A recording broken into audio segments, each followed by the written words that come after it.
Sir ಈಗ ರಾಜ್ಯ ರಾಜಕಾರಣಕ್ಕೆ ಬಂದ್ರೆ ಅಥವಾ ಶಾಸಕನಾಗಬೇಕು ಅನ್ನೋದಾದ್ರೆ ಮತ್ತೆ ಉಪಚುನಾವಣೆ ಬರುತ್ತೆ. ಈಗ ಆಲ್ರೆಡಿ ಉಪಚುನಾವಣೆ ಬಂದಿತ್ತು, ಮತ್ತೆ ಉಪಚುನಾವಣೆ. ಈಗೇನೋ ನಿಮ್ಮ ಮಾಧ್ಯಮದಲ್ಲೇ ನೋಡ್ದೋ ನಾವು ಇದ್ರಲ್ಲಿ ನಿಲ್ತಾರೆ, ಹಿರಿಯೂರಿನಲ್ಲೇನೋ ಕಂಟೆಸ್ಟ್ ಮಾಡ್ತಾರೆ ಅಂತ ಸೀಟ್ ಕೇಳ್ತಾ ಇದ್ದಾರೆ, ಜೆಡಿಎಸ್ಗೆ ಬಿಟ್ಕೊಡಿ ಅಂತ.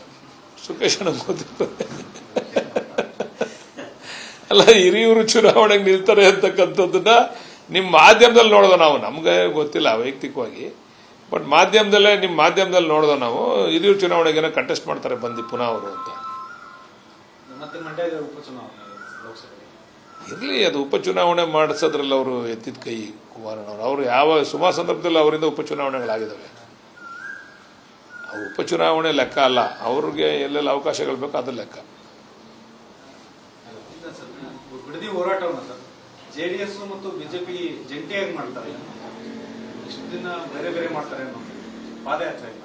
ಅಲ್ಲ, ಮಾಡಲಿ. ನಾವು ಅಸೆಂಬ್ಲಿನಲ್ಲಿ ನಾವು ಅದನ್ನೆಲ್ಲ ತೆರೆದಿಡ್ತೀವಿ. ಯಾರ್ಯಾರ ಕಾಲದಲ್ಲಿ ಏನೇನಾಯಿತು, ಬಿಜೆಪಿ ಅವ್ರ ಕಾಲದಲ್ಲಿ ಏನಾಯಿತು, ಇದಕ್ಕೆ ಯಾರು ಪಿತಾಮಹ, ಇದು ಸಮ್ಮಿಶ್ರ ಸರ್ಕಾರದಲ್ಲಿ ಆಗಿದ್ದು, ಜೆಡಿಎಸ್ ಮತ್ತು ಬಿಜೆಪಿ ಸಮ್ಮಿಶ್ರ ಸರ್ಕಾರದಲ್ಲಿ ಆಗಿದ್ದು. ನಂತರ ಇದನ್ನೆಲ್ಲ ಕೂಡ ಎಲ್ಲ ಸಂದರ್ಭದಲ್ಲೂ ಕೂಡ ಬಿಜೆಪಿಯವರು ಇದನ್ನು ಉಪಯೋಗಿಸ್ಕೊಂಡಿದ್ದಾರೆ. ಅದನ್ನೆಲ್ಲ ಚರ್ಚೆ ಮಾಡೋಣ, ತೊಂದರೆ ಇಲ್ಲ. ಅದ್ರ ಬಗ್ಗೆ ದೀರ್ಘವಾಗಿ ಚರ್ಚೆ ಮಾಡೋಣ. ಈಗಾಗಲೇ ಫೈನಲ್ ನೋಟಿಫಿಕೇಶನ್ ಆಗಿರೋದ್ರಿಂದ ಈಗ ಅವರು ಕಾನೂನಾತ್ಮಕ ಹೋರಾಟಕ್ಕೆ ಹೋಗಬೇಕು. ಬಾಕಿಯವ್ರು ಯಾರಾದರೂ ಹೋದರೆ ಕಾನೂನಾತ್ಮಕವಾಗಿ ಹೋರಾಟ ಮಾಡಬೇಕು. ಸರ್ಕಾರದ ಕೈಯಲ್ಲಿ ಏನೂ ಇಲ್ಲ, ಈಗ ಫೈನಲ್ ನೋಟಿಫಿಕೇಶನ್ ಆಗಿದೆ.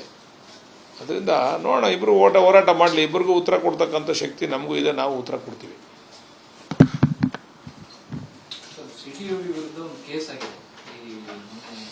ಮುಲ್ಲಾಗಳಿಗೂ ಇದಕ್ಕೆ ಹೋರಾಟಕ್ಕೆ ಏನು ಸಂಬಂಧ ನೀಟಿಗೆ ಅನ್ನೋದು.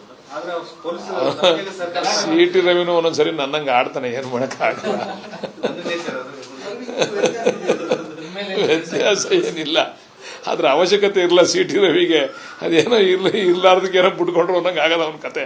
ಅದ್ರ ಅವಶ್ಯಕತೆ ಇಲ್ಲ. ಅವನು ಸಿಟಿ ರವಿ ಮೊದಲಿಂದನೂ ಅವರ ನಡವಳಿಕೆ ಏನು ಅಂತಂದ್ರೆ, ಪ್ರತಿ ಹಂತದಲ್ಲೂ ಪ್ರತಿ ವಿಚಾರದಲ್ಲೂ ಮುಸಲ್ಮಾನರನ್ನ ತೋರಿಸಿ ತಾವು ಜನಪ್ರಿಯತೆಯನ್ನು ಗಳಿಸ್ಕೋಬೇಕು, ಅದರಿಂದ ನಾನು ಕೇಂದ್ರದ ನಾಯಕರನ್ನ ಮೆಚ್ಚಿಸಬೇಕು ಅಂತಕ್ಕಂಥ ಆಲೋಚನೆ ಪಾಪ ಸಿಟಿ ರವಿ ಅಣ್ಣಗೆ. ಅದರಿಂದ ಅವ್ರು ಪಾಪ ಇದನ್ನ ಪದ ಉಪಯೋಗಿಸವ್ರೆ. ಅದ್ಬಿಟ್ಟು ಇನ್ನೊಂದೇನೋ ತೋರ್ಸಕ್ ಹೋಗವ್ರೆ, ಅದ್ಯಾರೋ ಪೆಟ್ರೋಲ್ ಹಾಕ್ತಾ ಇರೋದನ್ನ ಅದ್ಯಾವುದೋ ಇಶ್ಯೂ ತಗೊಂಡ್ಬಂದು ನೀಟ್ ಇಶ್ಯೂ ಲಿಕ್ ಮಾಡಕ್ ಹೋಗವ್ರೆ. ಇದು ಪಾಪ ಕೇಂದ್ರ ಸರ್ಕಾರದ ಕೇಂದ್ರ ನಾಯಕರ ಗಮನ ಸೆಳೆಯಕ್ಕೋಸ್ಕರ ಸಿಟಿ ರವಿ ಅವರು ಅನೇಕ ಸಂದರ್ಭದಲ್ಲಿ ಈ ರೀತಿ ಮಾತಾಡ್ತಾರೆ. ಸಹಕಾರ ಕೊಡದೇ ಇರೋದು ಹೇಗೆ ಸರ್?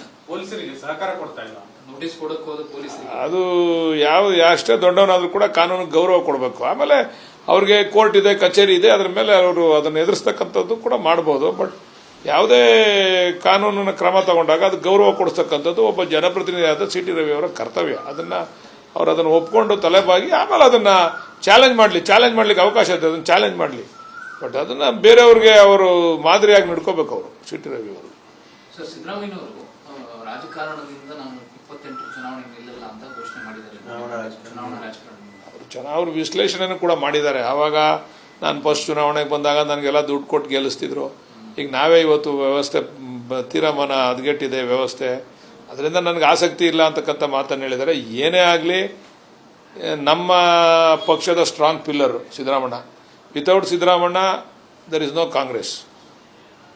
ಕಾಂಗ್ರೆಸ್ಸು ಶಕ್ತಿಯುತವಾಗಿರಬೇಕು ಅಂತಂದರೆ ಸಿದ್ದರಾಮಣ್ಣವರ ಆಶೀರ್ವಾದ ನಮ್ಮ ಪಕ್ಷಕ್ಕೆ ಬಹಳ ಮುಖ್ಯ.